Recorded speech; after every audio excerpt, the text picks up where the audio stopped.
지금 계속 돌아는 가고 있는 거지? 네. 자, 시작합시다. 최근에 서점에서 부자 아빠, 가난한 아빠가 여전히 많은 사람들한테 관심을 받고 있는 걸 봤어요. 그래서 오늘의 질문은 부자 아빠와 가난한 아빠의 근본적인 차이는 무엇이라고 생각하는지. 부자 아빠와 가난한 아빠 책이 나온 지 30년 정도는 되지 않았을까 싶은데 제가 어렸을 때도 있었으니까. 근데 뭐 부자 아빠, 가난한 아빠의 내용적인 부분은 계속 바뀔 수 있을 것 같아요. 그리고 거기서 주장하는 것들은 투자를 하는 방법, 태도라고도 볼 수 있는데 저는 거기서 좀 한 가지 짚어내고 싶은 부분이 있어요. 그러면 굳이 이 로버트 기요사키의 표현처럼 부자 아빠와 가난한 아빠를 이 두 가지 부류로 나눴을 때 부자 아빠와 가난한 아빠의 가장 근본적인 차이는 무엇일까? 저는 삶을 대하는 태도라고 생각을 하는데 구체적으로 쾌락을 대하는 이 삶의 방식에 부자와 가난이 결정지어진다라고 생각을 해요. 뭐 사실 어떻게 보면 약간 불편한 단어일 수도 있을 것 같아요. 쾌락이라는 단어 자체가. 하지만 근본적으로 우리는 일상생활에서도 계속 쾌락을 쫓고 있거든요. 이게 어떻게 보면은 뭐 삶의 기본적인 동력이 될 수도 있을 것 같아요. 배고프면 이 먹는 것에 대한 쾌락이 있기 때문에 배가 고픈 것들이 해결이 되는 거고, 주거 안정, 안전에 대한 욕구, 이것도 일종의 욕구를 쾌락이라고 본다면 그렇기 때문에 안전한 집에서 살고 싶은. 근데 이 쾌락을 다루는 방식들이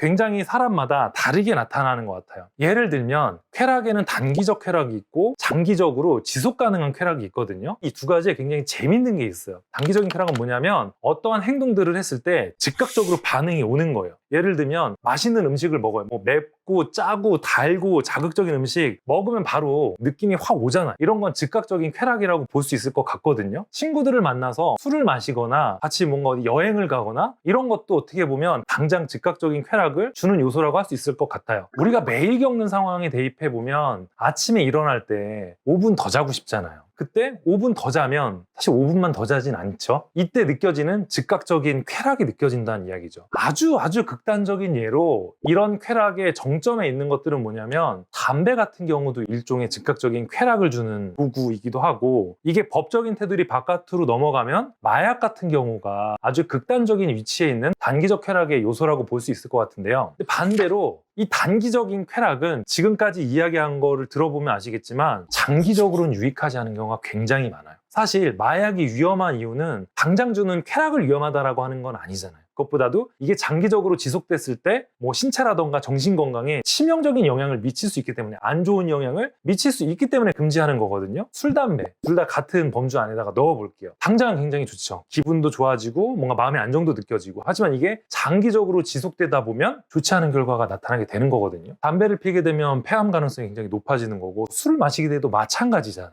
간이 나빠지거나 건강이 나빠지거나 알코올 중독에 빠지게 되거나, 그래서 안 좋은 결과들이 나타나는데 이걸 알면서도 사실은 선택하는 거예요. 본인이 그 순간에.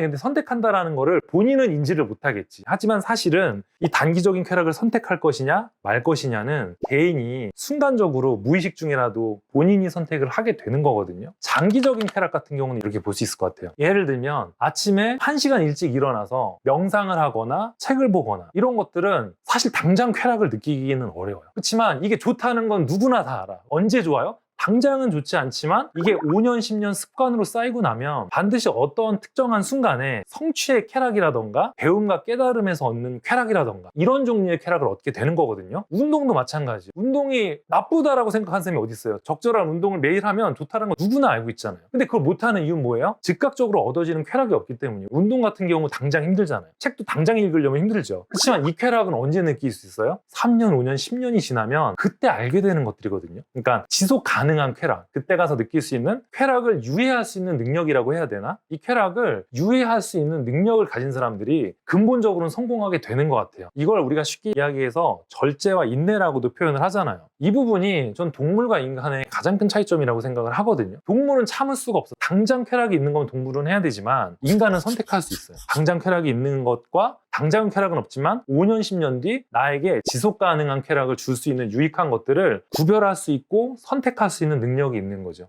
그렇지만 우리는 의외로 이것들에 대해서 메타인지를 발휘하고 있지 않은 것 같아요. 메타인지라는 건 자기 행동이나 생각들 이런 것들 객관화해서 자기 자신을 들여다보는 능력인데 한 번 좀 곰곰이 생각해보면 무엇이 유익한지 어떤 방향으로 가면 부자 아빠가 될 수 있는지 이 답을 모르는 사람은 없을 거예요. 그래서 매일매일 일상의 선택들이 쌓여서 5년, 10년 뒤에 엄청난 결과의 변화를 가져다 주는 것인데 대부분 뭔가 성공을 한 방에 뭘 잘해서 뭔가 부자가 되고 그런 건 없거든요. 한 방에 뭔가 잘못해서 가난하게 될 수는 있지만 한 방에 무언가 잘해서 부자가 되는 방법은 없어요. 아직까지는 본 적이 없거든요. 혹시 아시는 분은 좀 제보를 주시기 바랍니다. 저도 알고 싶어요. 그런 방법들이 있다면.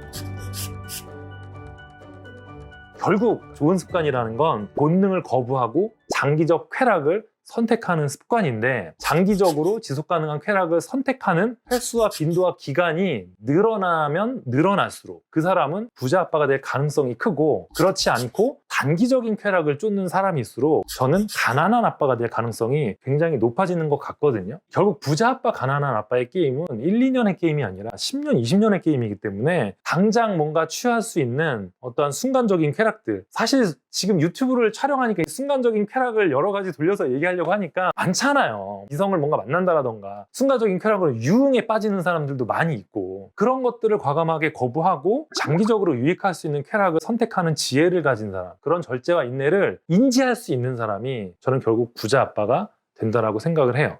질문 없나요? 네. 없습니다. 없어요?